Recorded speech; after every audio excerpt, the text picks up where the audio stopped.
Next question ultimately comes from me, and I could have piggybacked this question with my friend Robert Ellingwood just a few minutes ago when we were talking about Phyli strain. Let's talk sulfur, ladies and gentlemen, okay? Let's talk about the stinky stink. Let's talk about that smell when you walk into the brewery. It's got nothing to do with you. It's got nothing to do with your assistant brewer, but something's in the air. You know what I mean? Perhaps it's a potty thing, right? Many of us have children. We can say the word potty. Sulfur is an interesting beast. I've had great conversations with Alex Gruber over the last year about it and how and why and when it's generated. And it is a little bit of a nebulous topic, and there are, can be some rules of thumb that help. But I had this mash hopped beer that I did, and it was 20 IBU of Cascade from Crosby in the mash. It was the only hop edition. It was essentially an American wheat beer. And I'm thinking, okay, well, maybe I can make a little wheat beer that would fly out of the pub during the summer. Some slice of citrus in it. Not this is in no way, shape, or form am I saying I'm trying to make a beer like Oberon, but in that spirit of like the summery wheat beer, right? Have it kind of a nice tropical passion fruity thing, maybe a dollop of that wouldn't be a dollop, but a wedge, a slice. And many of you may really break out in hives when I say throw some fruit on the glass or whatever. But dude, it helps you move beer in house. Your bartenders may hate you, and you style purists may hate it, but it sells beer, man. Anyways, and I like to be paid for this because it's my job. So yeah, I'm not against some fruit on the rim of a glass thrown in, maybe and maybe not by the consumer. That's their call. But I wanted to make this kind of tropical little, it's a wheat beer, so it'd have a little haze to it. And a lot of people come in and still say, do you have a wheat beer?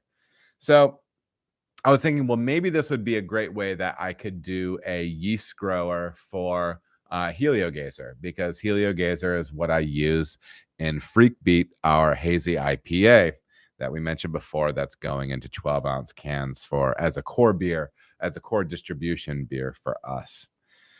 And I'm like, well, I could do this non-hoppy beer, right? So I did have 20 pounds, was it 20 pounds? Maybe it was 14 pounds. I have to go back and look at it. But I had a fair amount of hops in the mash. But I mean, that's not sticking through the kettle on into the fermenter. You know what I mean? So I'm going to get a really clean wort going into the fermenter, something I could easily harvest off of and split off, because I do a fermentation dry hop with Freak Beat. And so that way I don't like to try to reharvest dry hopped yeast. So I would then be able to repitch the other half of it into another, summertime wheat beer, whatever, and keep rolling it, save myself some money on some yeast.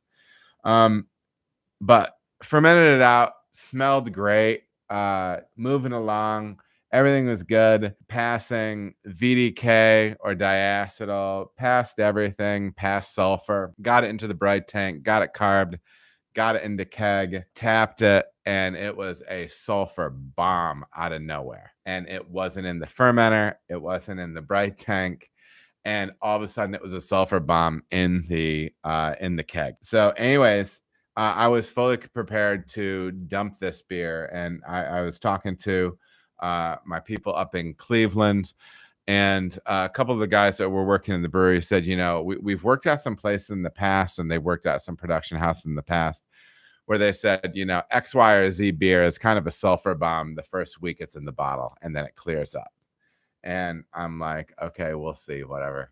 Because otherwise it's me dumping 15 barrels of beer. So it's already in the keg. So what's the harm on sitting on it for a couple weeks? Sat on it for 2 or 3 weeks. Tapped it the other day, and it was nice. I mean, it smelled like a bathroom. It smelled like a male public restroom. It was gross, and it cleared, man. And we'll see if and when that beer is going to be going on tap. I sent some up to them to get their thoughts on the beer, but I think it's just a nice little summer crusher.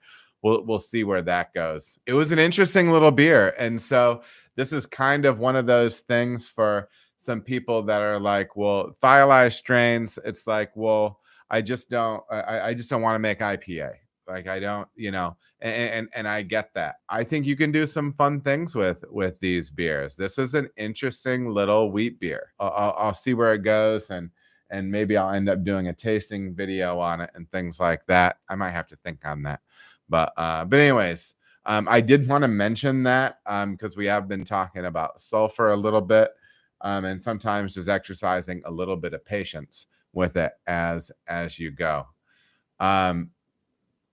Spunding, September and June, and Spunding und Wirt have a couple of questions. Lager sulfur smells good to me anyways. So that's interesting because to me, lager sulfur, it's not bad. One thing I did notice, which was really interesting, and I think it's going to be coming out soon, but when I spunded that pills toward the end, I had already passed the portion of fermentation where I would have sulfur, and then I spunded it. And when it started blowing off through that spunding valve, it was actually like a fresh match strike. It was a different type of cleaner sulfur. It wasn't like Farty, it wasn't bathroom, but it was like sulfur strike. It was like match strike. It was really interesting.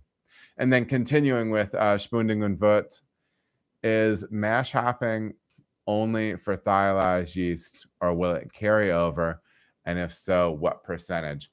So your utilization percentage is going to be different if we're just talking about as far as that goes. If we're talking about bitterness utilization, your mash hop utilization is going to be significantly lower. I would have to go back and look at my notes and what I referenced from my friend Chris Schneff at Stormcloud as I put that guide together for that recipe.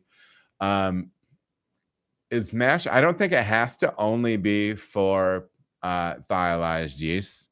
I think the use case for mash hopping and thiolized yeast is talking a little bit about what I'm talking about right here, which is making a like a little bit of a nuanced wheat beer, doing, kind of finding some ways to like paint outside the lines a little bit with some styles that people might be familiar with. So that would kind of be my argument for it right there. But yeah, you can totally mash hop. I don't mash hop a lot. I think that you would probably notice the difference in the character in more gently flavored beers. So maybe looking into it for your lagers. Thank you so much, Adam Makes Beer on YouTube, for wanting to talk about Solar Blast or that thiolized wheat beer. Forget that I called it that because I don't know if this beer is going to even exist. Okay. All right, everybody. Thank you so much for watching. If you feel as if you got any value out of the video, please like and subscribe. There are also other videos that you can watch. They're going to maybe be over here or over here. Appreciate you watching.